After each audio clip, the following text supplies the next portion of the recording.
All right, picture this scenario for a second. You're sitting in a high-stakes meeting. Okay. Maybe it's a final job interview, or you're pitching a massive new client. You've spent years mastering English. Mm-hmm. You've drilled the irregular verbs. You know them in your sleep. Your vocabulary is huge. Pronunciation is crisp.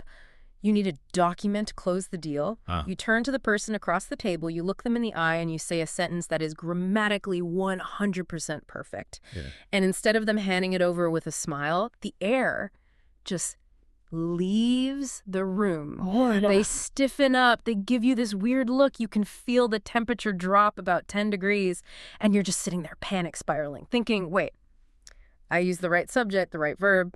I didn't mix up he and she. What just happened? That is the uncanny valley of language learning. It is the absolute worst feeling. Right. You're technically correct, but socially disastrous. Socially disastrous. That is a terrifying phrase. But that's exactly what we're unpacking today. Yeah. We're doing a deep dive into this sort of invisible layer of English. We've got this fascinating guide on chat English and workplace communication. And the whole premise is that textbooks teach you to be correct, but they rarely teach you how to be liked. Right. And there is a massive canyon between those two things. A huge one. If you're listening to this deep dive, we're assuming your grammar is solid. You aren't struggling to order a coffee.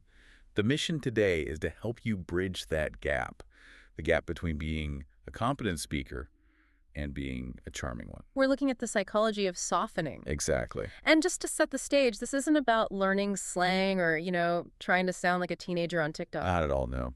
This is about professional warmth. It's about the tiny, almost invisible words that act as the user interface for your personality. Ooh, I like that. Yeah. And if your interface is clunky, people just won't want to interact with you no matter how good your data is. That is a great analogy. So let's get into the source material. It starts with a concept I found really counterintuitive. It calls English a tone-based language. Mm-hmm. Now, as a linguistics nerd, I usually associate tone with Mandarin or Vietnamese, where the pitch actually changes the meaning of a word. English isn't like that. Not strictly, no. If I say ma in a high tone or a low tone in English, it still means mother. But the source is using tone in a social context. Okay. In English, the intent of your sentence is almost entirely carried by the delivery and the phrasing, not so much the vocabulary. So you can say the exact same word, but one version is like a hug, and the other is a slap in the face. Precisely. Let's look at the first case study in the material because it's the most common trap. Okay. The bare imperative. The example is, send me the file. Okay, let's analyze that. Subject, you, implied. Verb, send. Object, me the file. I mean, it's efficient, it's clear. Why is it a problem? It's a problem because English-speaking culture, particularly in the US, UK, Australia, is kind of obsessed with the illusion of egalitarianism. The illusion. Yeah, we don't like to acknowledge hierarchy openly. So when you use a direct imperative like, send me the file, you're stripping away that illusion. You're barking an order. It sounds military. It does. Unless I'm your commanding officer or, your house is on fire and I'm yelling, run, a direct command triggers this little defiance response in the brain. It creates friction. A lot of friction. You might get the file, sure, but you've lost social capital. So how does the native speaker fix this? Because they obviously need the file, too. They can't just hint at it forever. They wrap the command in cotton wool. The source highlights the modal shift. The modal shift. So instead of send me the file, they say, hey, could you send me the file? Hey, could you send me the file? It seems so simple. We just added hey and could you. But look at the heavy lifting those words are doing. Yeah. Hey is a signal. It says, I see you. We're friends.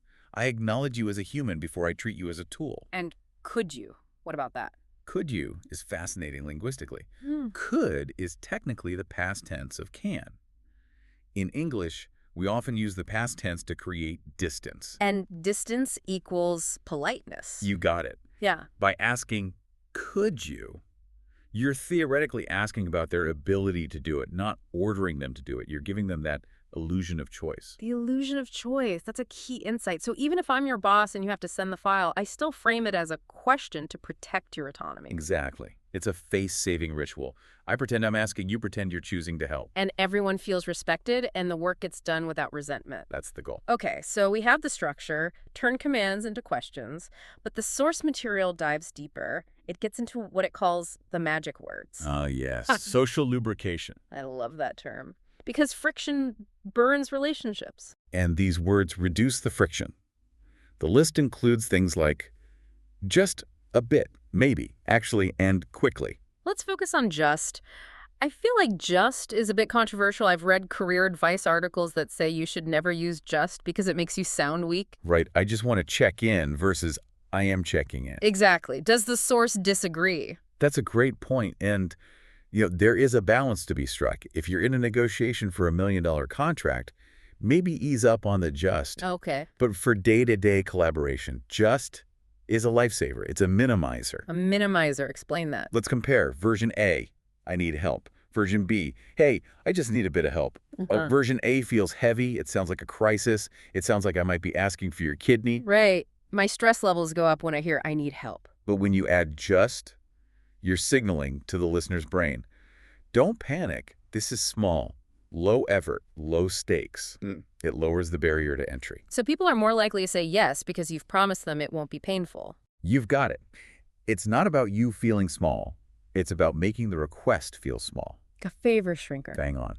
And a bit works the same way, right? I need you to change this versus... Could you change this a bit? The funny thing is, change this a bit might actually mean rewrite the entire intro. It usually does. And that's the polite fiction of English. Right. We use a bit to quantify the imposition as small, even if the task is large. It's a way of saying, I know you're busy, so I'm going to pretend this is tiny so we can both get through it. It's weirdly manipulative when you say it like that. I know. But it feels so much better to hear. It's benevolent manipulation. You're manipulating the emotional tone to keep things smooth. Now, I want to play devil's advocate for a second. We're talking about all this softening. Could you, just a bit, is there a danger of over-softening? Oh, absolutely. Can you become so polite that you're just unintelligible? For sure. If you say, hey, sorry, I was just wondering if maybe if it's not too much trouble, you could possibly think about looking at the file. Yeah, that sounds like a nervous breakdown. You sound neurotic. Right. You lose all authority. The goal isn't to be submissive. Right. The goal is to be collegial. 1 or 2 softeners are enough. Hey, could you just take a look at this? Perfect. You don't need the whole salad bar of softeners. Okay, that's a good guardrail. 1 or 2 per sentence. Let's move to the next section. From commands to collaboration. Okay.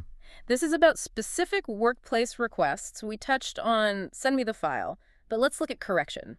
Correcting people is dangerous territory. It is. The source gives a brutal example. Fix this today. Ooh, fix this today. That hits me right in the gut. It implies 2 things. 1, I broke it. 2, you own me. Exactly. It's pure dominance. Now let's look at the alternatives the source suggests. Okay. Could you take a look at this today?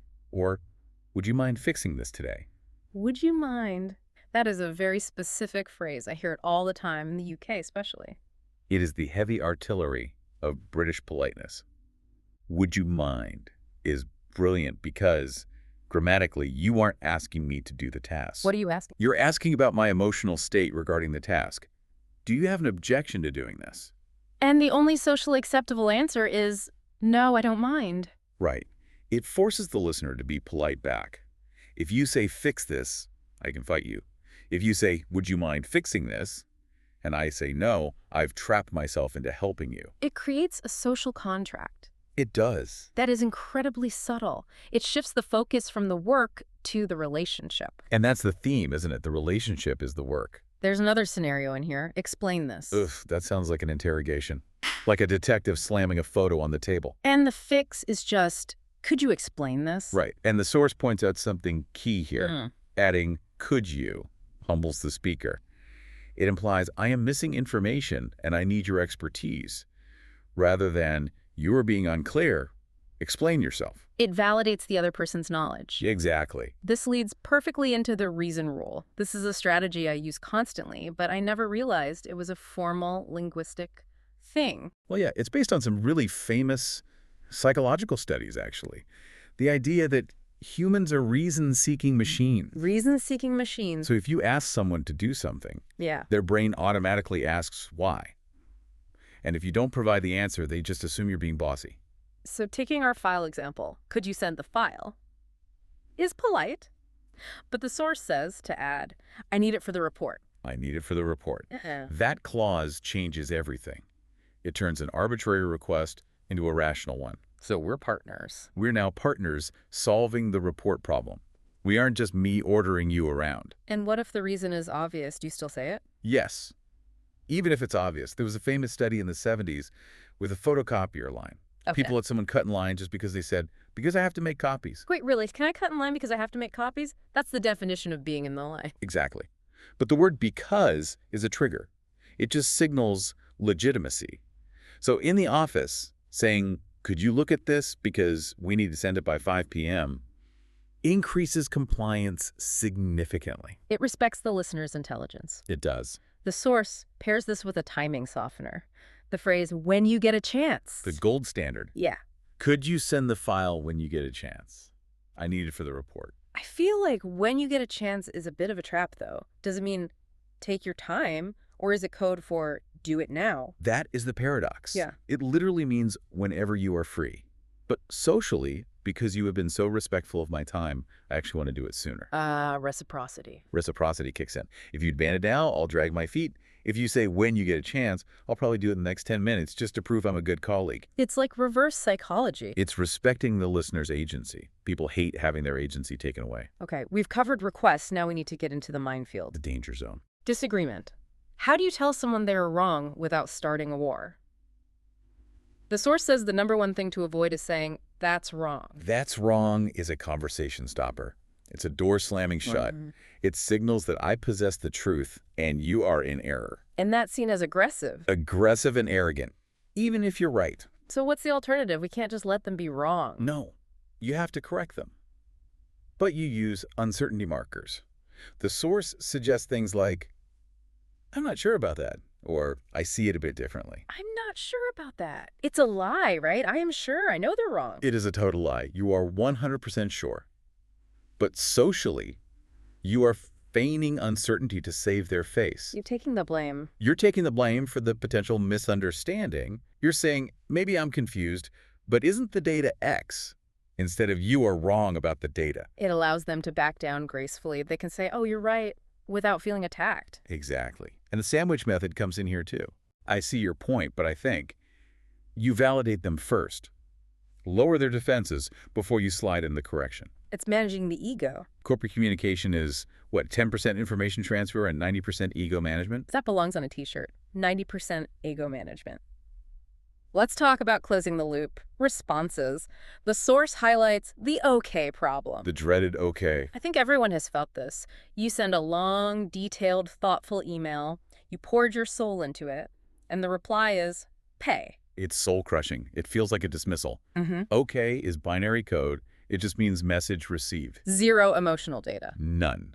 And in the absence of emotional data, our brains tend to assume the worst. We think they're mad at us. Right. So the source suggests warmer alternatives. Sounds good. Sure thing. That works for me. What makes sounds good better than okay? Well, sounds good implies judgment. You've evaluated the message and you feel positive about it. It has energy. Sure thing implies reliability and willingness. Got it. Thanks. The thanks is crucial. It completes the transaction with gratitude. They're such tiny micro habits. They are. But if you're the person who always replies with, sounds great, or happy to help, people label you as high energy and collaborative. If you're the okay person, you get labeled as distant or maybe low effort. It's branding. Your email replies are your personal brand. Absolutely. All right. We've done a lot of theory. I want to put this into practice. The source has a quick practice section, but let's make it a bit harder. Okay. I'm going to be a stressed out, rude manager. You need to translate my rude thoughts into expert softened English. I am ready. Soften me up. Scenario 1. Yeah. I'm waiting for a report. It's late. I want to text you. Where is the report? Send it. Ouch. Okay. That is aggressive. It accuses me of being late. My softened version would be, hey, just checking in on the report. Could you send it over when you have a chance? See, just checking in is the key there. It frames it as a routine follow-up, not a reprimand. And when you have a chance, keeps it low pressure, even though we both know I need to send it now. Scenario 2. You sent me an idea, and I hate it. My instinct is to say, this won't work. Try something else. That is a dream killer. Oh. Okay. I would say, I see where you're going with this, but I'm not sure it fits our current timeline. Could we explore some other angles? I see where you're going. Validation? I'm not sure it fits. So it's not a bad idea, it just doesn't fit. Right. And could we explore invites collaboration. You turn a rejection into a brainstorming session. Okay, scenario 3. A client asks for a discount. I want to say, no, that's too cheap. Direct refusal. Very harsh. Try this. I'd love to make that work, but that's a bit below where we can go right now. What if we looked at... I'd love to make that work. That is genius. You are aligning yourself with them. I'm on your side, but the math is the enemy. Exactly. You externalize the no. It's not you saying no, it's the situation. These changes feel so small, but when you hear them back to back, the difference in feeling is massive. It really is. It's the difference between a toxic workplace and a supportive one. And that's the big takeaway for our listeners. We often think fluency is about vocabulary size. Like if I just learn the word for photosynthesis, I'll be fluent. Right. But you can know the whole dictionary and still hit a glass ceiling in your career if your tone is off. It's the soft skills ceiling. Totally. Friendly English isn't about using complex Shakespearean sentences. As we saw, it's about the smallest words we have. Just, could, hey. A bit. It's accessible. You don't need a PhD to start using could you instead of do this. No. You could start in your very next email. You can start literally 5 minutes from now. That brings us to our actionable advice for this deep dive. I want to challenge everyone listening. We talked about a lot of phrases, but don't try to change your whole personality overnight. Pick one. Just one. Maybe it's swapping okay for sounds good. Maybe it's adding a reason to your request. Use it today. Just watch the reaction. I bet you will notice a change in the temperature of the conversation immediately. People will be more responsive. Before we sign off, I want to leave you with a final thought to chew on. We talked about efficiency earlier. Right. We are all obsessed with efficiency. We want to be quick, direct, get to the point. We think extra words are a waste of time. But are they? I want you to consider this. If adding a tiny invisible word like just or hey takes half a second, but it completely changes how a person perceives your character, is skipping it actually efficient? Or is it expensive? Right. Because if I save half a second typing the email, but then spend 3 weeks fixing the relationship because you think I'm arrogant. That's not efficient at all. Exactly. Sometimes efficiency is the enemy of connection. And without connection, you can't get anything done anyway. That inefficient fluff might actually be the most productive part of your sentence. Inefficient fluff is the most productive part of your sentence. That is a powerful paradox. It's the glue that holds the language together. Well, on that note, we are going to wrap up. Thank you for helping us decode the hidden grammar of friendliness. Always a pleasure. Keep those tones soft, use your magic words, and we will see you in the next deep dive.